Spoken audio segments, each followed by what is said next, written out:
अस्सलामुअलैकुम, मैं डॉक्टर आयशा अब्बास। मैं आपकी डॉक्टर भी हूँ और डायटिशियन भी। आज हम बात करेंगे कैसे मसले के बारे में, जैसे कि कब्ज़, और कब्ज़ को हम कैसे घर बैठे दूर कर सकते हैं। कब्ज़ की वजह से हर इंसान बहुत परेशान हो जाता है और दवाइयाँ लेना कोई भी नहीं चाह रहा होता, और ऐसी नेचुरल चीज़ें, नेचुरल रेमेडीज़ के बारे में हर इंसान जानना चाहता है कि घर बैठे कैसे अपनी कब्ज़ को दूर करें।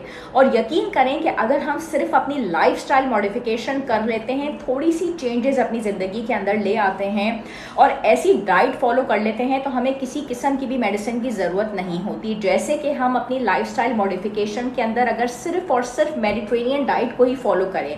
मेडिटेरेनियन डाइट बेसिकली क्या होती है कि हम उसके अंदर फलों और सब्जियों का इस्तेमाल ज़्यादा से ज़्यादा कर लें। हम चले जाते हैं एटकन डाइट की तरफ, यानी कि प्रोटीन इंटेक अगर बहुत ज़्यादा बढ़ा देते हैं, उसकी वजह से कब्ज़ हो जाती है। हम चले जाते हैं कीटो डाइट की तरफ, यानी कि प्रोटीन साथ में हमने फैट्स बहुत ज़्यादा ऐड कर लिए, तब भी कब्ज़ हो जाती है। तो Mediterranean diet is the only solution जिससे कि हमारी कब्ज़ दूर हो जाती है। और उसके साथ ही साथ हम अगर फाइबर को अपनी डाइट के अंदर ऐड मज़ीद कर लेते हैं, यानी कि इस्पगोला हस्क को हमने अगर ऐड किया है अपनी डाइट के अंदर, और इस्पगोला हस्क अगर हम 1 चम्मच लेते हैं 1 गिलास गर्म पानी में सुबह नहा मुँह नाश्ते से पहले और रात को सोने से पहले, तो उसके साथ ही साथ 1 गिलास ऊपर से पानी का पीना, वो बहुत अच्छी सोल्यूशन होती है कब्ज़ को दूर करने के लिए। तीसरा इंपॉर्टेंट पॉइंट जो होता है वो ये होता है कि स्ट्रेस को दूर करना। चौथा इंपॉर्टेंट पॉइंट ये होता है कि ये सारे पॉइंट्स आपको बताने का मकसद ये कि आप उसको नोट डाउन करें। वर्जिश को अपनी ज़िंदगी के में लेके आना। कुछ लोगों के अंदर वाकई प्रोबायोटिक्स की ज़रूरत पड़ जाती है, तो हम उनको प्रोबायोटिक टैबलेट्स भी देते हैं। प्रोबायोटिक्स वैसे भी आपके जिस्म के अंदर मौजूद होते हैं, लेकिन अगर आपको टैबलेट्स की ज़रूरत पड़ जाए या ऐसे सप्लीमेंट्स की, तो सैशे के फॉर्म में या टैबलेट्स के फॉर्म में प्रोबायोटिक्स हम आपको रिकमेंड करते हैं, अगर ये जो रेमेडीज़ हम नेचुरल होम के तरीके आपको बता रहे हैं उनसे आपको फ़ायदा ना पड़े। पानी का इंटेक अगर आपका कम है तो कोशिश करें कि एक दिन के अंदर आप 2 से 3 लीटर पानी का इस्तेमाल करें, उससे भी कॉन्स्टिपेशन दूर हो जाती है। अगर आप 1 टीस्पून ऑलिव ऑयल का इस्तेमाल करते हैं सुबह नाश्ते से पहले और रात को सोने से पहले, ये भी बहुत अच्छी रेमेडी होती है। एक पाउडर मिलता है त्रिफला पाउडर, और उसका इस्तेमाल अगर 1 बड़ा चम्मच सुबह नहा मुँह नाश्ते से पहले और 1 बड़ा चम्मच रात को सोने से पहले गर्म पानी में, ये भी बहुत अच्छा कॉन्स्टिपेशन को दूर करता है। चाय और कॉफ़ी का इस्तेमाल कुछ लोग बहुत ज़्यादा करते हैं और वो ये समझते हैं कि कॉन्स्टिपेशन को ये दूर करेगा, मगर ये कॉन्स्टिपेशन को मज़ीद ख़राब कर देता है, क्योंकि ये जिस्म के सारे पानी को निचोड़ देता है।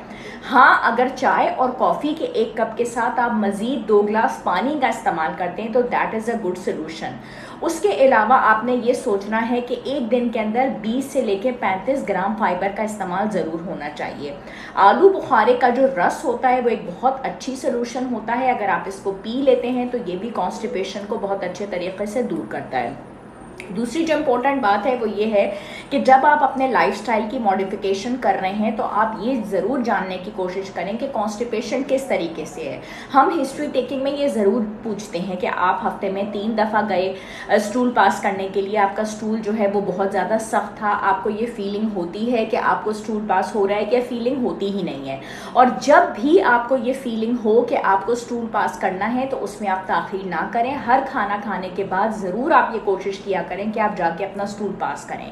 और अगर आपको कोई फाइबर सप्लीमेंट्स लेने हैं, कोई भी प्रोबायोटिक्स लेने हैं, कोई आपको सिरप लेना है, कोई आपको ड्रॉप्स लेने हैं, तो डॉक्टर से मशवरा किए बगैर आपने कोई भी चीज़ किसी दोस्त से पूछकर नहीं लेनी, क्योंकि डॉक्टर आपकी ये हिस्ट्री टेकिंग करेंगे, उसके बाद आपसे जानेंगे, पूछेंगे आपके स्टूल की क्वांटिटी क्या है, आप कितनी दफ़ा स्टूल पास करते हैं, और उसके हिसाब से फिर आपकी सारी रिकमेंडेशन होगी, उसके हिसाब से आपका डाइट प्लान बनेगा और फिर आपको सारी चीज़ें दी जाएंगी।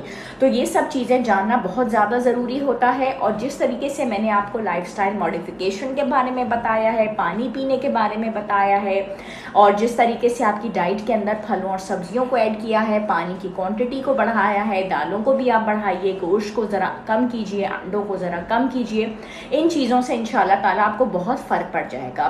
कॉन्स्टिपेटेड रहना ना सिर्फ आपका वज़न बढ़ाता है, बल्कि कोलोन कैंसर की तरफ और आंतों के बहुत सारे मसले की तरफ भी, आपको मसाइल की तरफ भी ले जाता है।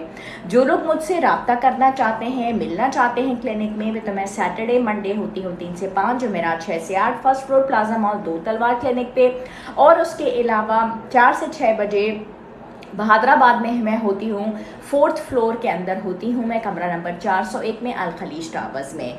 आई होप कि ये वीडियोस आपको कोई ना कोई फ़ायदा देती हूँ और इंशाल्लाह देती भी रहेंगी। फिर मिलेंगे इंशाल्लाह एक नई वीडियो के साथ। जब तक के लिए शुक्रिया, खुदा हाफिज़ और अल्लाह हाफिज़।